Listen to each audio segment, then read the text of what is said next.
So thanks, Cal, for that. And yeah, Cal and I had a couple of words beforehand. So what Cal was referring to was there is no silver bullet. There is no one solution that's going to combat all the different types of security threats out there. What I'm going to be covering today is some of the methodology around how you can posture your environment to try and combat and prevent some threats from being successful within your environment. I'm going to link this into some of the EU regulations that we've been seeing, GDPR, NIS directive, language around state-of-the-art, what does state-of-the-art mean? And before I kind of go into some of the platform approach around how to achieve prevention, and just remember there is no single bullet and nothing's 100% in security, but if you can reduce your attack surface to a manageable level, then the human resources, the valuable human resources that you do have can investigate and then kind of detect and remediate the kind of delta. So I want to share with you a couple of stats from IDC. IDC have created a report called the State-of-the-Art Paradox. It hasn't yet been released, but I'm going to share with you a couple of snippets that I thought were very interesting. I was lucky enough to preview the report. It should be out in the next few weeks. So enterprises think they are or will be compliant by 2018. There's a whole raft of agenda this afternoon on GDPR, and so if you're not familiar with it, it will become very familiar by the end of the day if you're still awake. What we found in the report that IDC put together is there's no coherent understanding of what state-of-the-art means. It's down to interpretation, and that interpretation is kind of up to us. What you need to bear in mind, though, is should you ever get breached and you end up compromising your customer data and you have to disclose that, you have to defend yourself in regards to did you take state-of-the-art into regard and did you actually achieve that? And given that there's no definition really for state-of-the-art, it's kind of a little bit blurry in regards to how do you achieve that. So 650 organizations were interviewed as part of this process, and I'll share a couple of interesting data points. So out of the 650 organizations, IDC quizzed them around, do they believe that they were ready for GDPR? Fortunately, the majority, 85% there or thereabouts, said that they will be or will be ready by the time the GDPR kicks in. Now, that's a really good stat. However, when we, IDC and ourselves, kind of quizzed them around when they thought the deadline was, we got a mixed response. So the perception is that they will be ready. However, it's a bit murky in regards to when they think they need to be ready by. So for those of you in the room that understand GDPR and the deadlines associated with that, May 2018 is the right answer. And you can see where 85% of the organizations thought they were ready, but only just over 40% were actually accurate regards to the timelines within that place. And you got to remember, this is kind of legal binding and there's penalties associated with this. And no one knows if there's going to be a grace period, if any at all. So let's move on to state-of-the-art. So language of state-of-the-art is defined both in the GDPR, Article 32, but also in the NIS directive as well. NIS directive still applies to the UK, even though we're going to go through the exit, etc., because that time lapse still occurs within that time period. And it's just good practice to be compliant in that area. So when IDC went out and asked organizations, what does state-of-the-art mean to them? The key word that was responded to was technology and security and advanced. So state-of-the-art is definitely kind of resounds itself associated with technology. So now if we think about the security world and being in good posture within state-of-the-art, how does technology help us achieve that in an advanced way? Well, let's take a look at some of that. Now, here are some of the key words associated with what does state-of-the-art security technology mean to them. And advanced was definitely the most kind of common key word as part of that. Up-to-date, latest, modern. Cal mentioned a couple of organizations, including ourselves. I need to get him a new logo for his slide as well.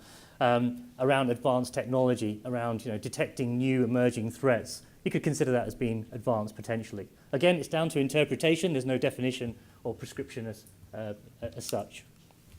This one was worrying. I was really worried about this. When IDC quizzed those 650 organizations, I'm not sure whether any of you were privy to that survey, the frequency in which those organizations thought they had to evaluate what state-of-the-art meant, worryingly, the majority was every year, once a year. And more worryingly, I certainly want to be doing business with these 6 organizations down here. If they thought They had to reevaluate that longer than every 3 years. Now, as all good security practitioners in the room, we know that on the left-hand side is a place where you want to be. Certainly not in the middle, and seriously, I'm kind of questioning whether these folks here should be even in a place to store our personal data, let alone trying to secure it. Right, so the philosophy around prevention is, if you think about the end game, in any challenging situation, you're always trying to position yourself in a way that gets you to that end game. And from a security incident perspective, your primary goal should be to be able to prevent a security incident from being successful. Yep. So you're not in that situation that Cal mentioned in regards to having to burn your hard drive or burn your network or burn your data center. We're not Mr. Robot here. We've got real organizations to deal with. So 4 key steps, very high level, not going into any detail. And I've got a couple of practical examples I'll share with you later on. You need complete visibility. I don't think anyone in the room would kind of argue against not having complete visibility within your organization, your customer data, your own data, sensitive information, your assets, your servers, your mobile workforce, etc. Complete visibility of your data that's traversing any point within the network or endpoint, regardless of where it's stored. Reducing the attack surface. Again, in the presentation before mine, it was all about least privilege model. This has been a technique or a methodology and a practice that we've been adopting for tens of years, been in the industry 20 years, and certainly it's no news, it's not new in that space. Only allow access to data to those individuals or systems that need access to that data, or application, or systems, or virtual systems. So when I talk about data, I'm talking about systems, people, workstations, servers, infrastructure, cloud, public, private, etc. It's just making sure that you adopt the least privilege model.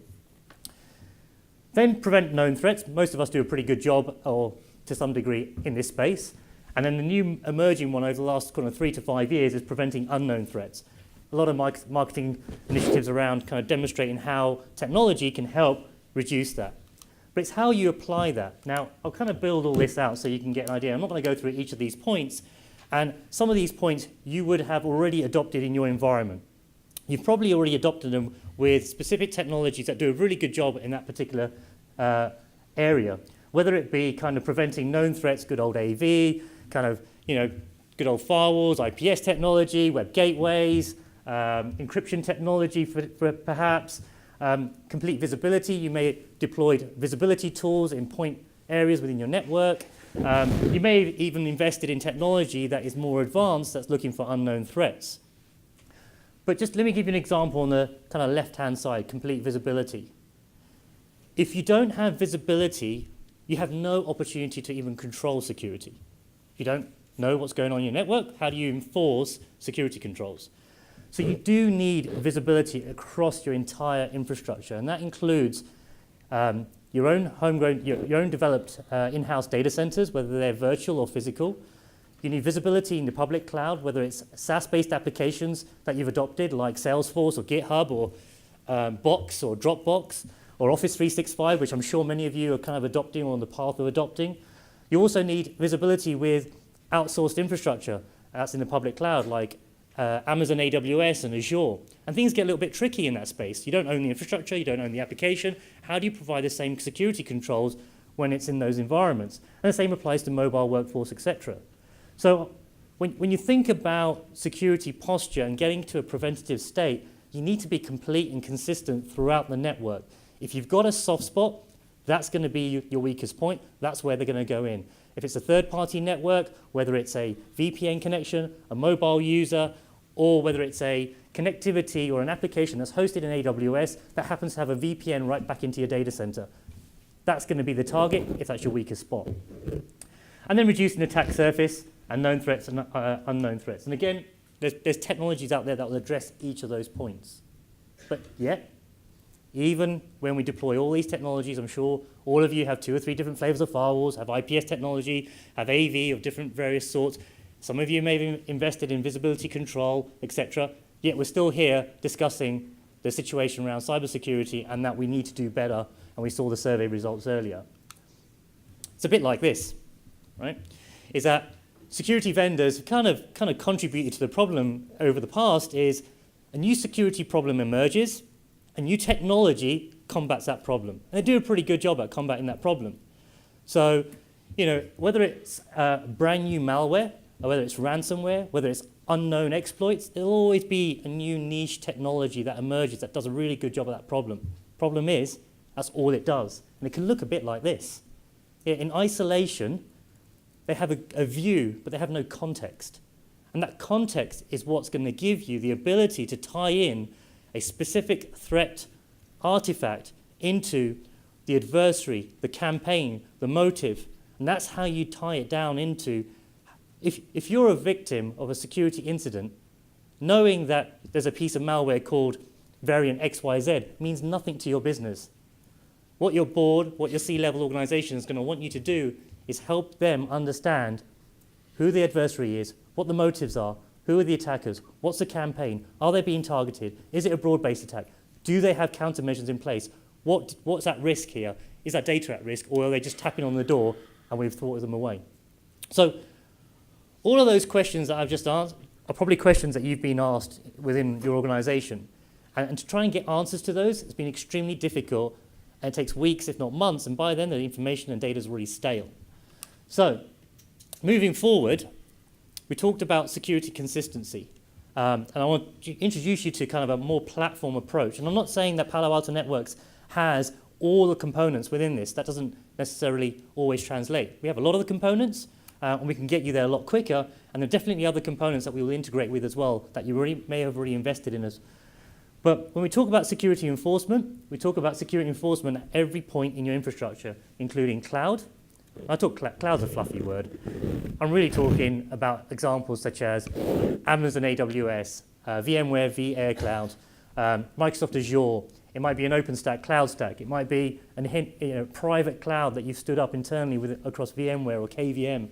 Or it might be just a SaaS application that you've just outsourced, like Workday for HR, or it could be GitHub or something like that. Whatever that cloud may be, it has different variants and meanings, but you need security enforcement tools there.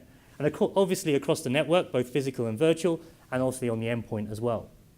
All three of these areas need to communicate with each other in real time and share intelligence. If they don't, it's going to be like that elephant. They're going to have a single view into a specific threat, and they're not going to have context. The context is yielded by sharing intelligence across the separate systems, traditional separate systems, and bringing them together, and then kind of that brain in the middle there is kind of illustrating that come together moment. So how does this work in practice? So, enforcement points need to be put in place kind of every point where you have your data.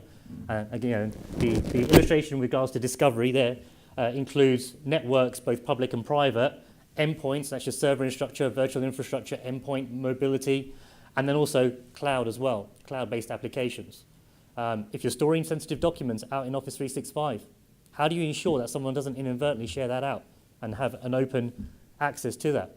How do you ensure that someone doesn't drop malware into that open SharePoint that you're using in the cloud, and then someone in your organization happens to open that piece of malware? Think about the different attack vectors as you're adopting the digital enterprise moving forward. Once you've got access to all the data, you can analyze it. And this is all the stuff that we were talking about kind of in a couple of presentations earlier around what do you do once you have access to the data? But you need access to the data before you can do that analysis. So if you only have one view into the network, which is only web traffic or only email traffic or only a point in the data center, that's going to reduce your opportunity to prevent that attack from being successful. So the technologies I talked about just above there, I mentioned a number of different various ways of analyzing data because there is no single way that's going to be comprehensive enough to be able to prevent from every type of attack. So combining dynamic analysis, sandboxing technology, static analysis, machine learning, using mathematical algorithms all have a part to play. Automated tools as well as human resources that look at the more difficult campaign adversary type attacks need to both be used at the same time. That then results in protection mechanisms throughout your network, which then translates to kind of every point where you have security enforcement. Because if you can dynamically create protection mechanisms across every single element at every point in your network, your opportunity to prevent becomes greater. And that includes things like your back channel communication, the malware dropper, an application that may be vulnerable. It includes URLs, it includes social engineering techniques with accessing applications, etc., etc. There is no single way that you can attack this problem is multi-faceted. And then the final piece to that is when you get to a prevention posture is you do and will have to cater for some level of response. And that level of response might just be reporting out to the board around what security controls and how effective they are in your organization. And like I said, security is never 100%. So you may need these response tools and visibility to help you detect when something has occurred within your network that you haven't catered for a specific reason. Okay. The point of this is the focus of resources, in my opinion, should be on prevention first, with the residue being on the respond. If you focus on responding to everything, I'm sure none of you in the room here today have a problem regards to threat intelligence. There's probably more intelligence, more logs, more alerts being thrown at you and your teams than you can consume. So tackling it from this end, you're going to add to the problem. You're never going to be able to keep up to date with all the alerts that could be generated based on visibility technology alone. You have to reduce that attack surface in order to get this down to match the human resources that you have that can process this piece. And that's going to vary from organization to organization. You might have one person. It might be outsourced. You might not have anyone. So leave you with an example. Hands up for how many of you that recognize this screen. Okay, a couple of you. I'm hoping it wasn't yourselves, but if it was, then for those of you who don't recognize this screen, this is the screen that is displayed as a result of a host that's been compromised and that was held to ransom and the drive was encrypted, or the files were encrypted. And this particular example is Locky. There's a number of different variants, but this is Locky. Now, in order for this to be successful, this particular campaign was delivered via social media, which is social tools like LinkedIn. It was a phishing campaign with LinkedIn with a link. How many of you guys have accepted a LinkedIn request for someone that you recognize the name for, but you don't really know if it's them or not? Come on, you're lying. Come on, all of you have. I've done it, right? It's just this is what we do, right? So social engineering, click on a link, open the file. It was a spoofed website, drive-by download, exploiting a vulnerability within an application. The malware was dropped down. Boom, there you go. There's some command and control for the encryption keys to go to the command and control server. There is a number of sequence of events that has to happen. It's not a single event. As an attacker, they have to be successful at every single one of those steps. Now, as defenders, we need to be successful at just one. So with this particular campaign, there are 18 ways of preventing this from occurring. Now, over the timeline, is that an orange or a red card? Coming on to red. Okay. So as the timeline goes, as a type of threat matures, the number of possibilities will increase. But when the campaign is new and unknown, that number might not be 18, it might be 2 or 3. Now, you'll get a copy of these slides so you can see the 18 ways, and they're not just in one place. It's in the network, it's on the endpoint, and as each of these elements are learned dynamically, it feeds the ecosystem, so you have more points of defenses within your environment. That's how you get to a prevention posture. So, in closing, what's the state-of-the-art platform look like? Well, a platform is a platform that is natively, deeply integrated, that is fully automated, that learns from itself, that takes kind of components and then allows you to have countermeasures in place so that you are in a good posture. It needs to be open because it needs to integrate with other technologies and other systems that you already have in your network. So it has to be open-based and fully automated within networks like Arista, automation, SDN networks, etc., etc. So a couple other takeaways. If you want a good kind of framework to refer to, PwC did a state-of-the-art framework. This doesn't really go into technology, but it goes into a good methodology. It's a really good outline. If you just want to validate your path to kind of state-of-the-art and 2018, this is a really good resource. And secondly, next week is Breach Prevention Week. And if any of those titles are areas of interest, then if you Google Breach Prevention Week, Palo Alto Networks, Bright Talk, it's not the first link, it's a third link. Couldn't manage to find the keywords, I got the first link, but they just take a look at that. It's on Bright Talk. If you know what Bright Talk is, it's just a platform. Definitely recommend that you have a look at that as well.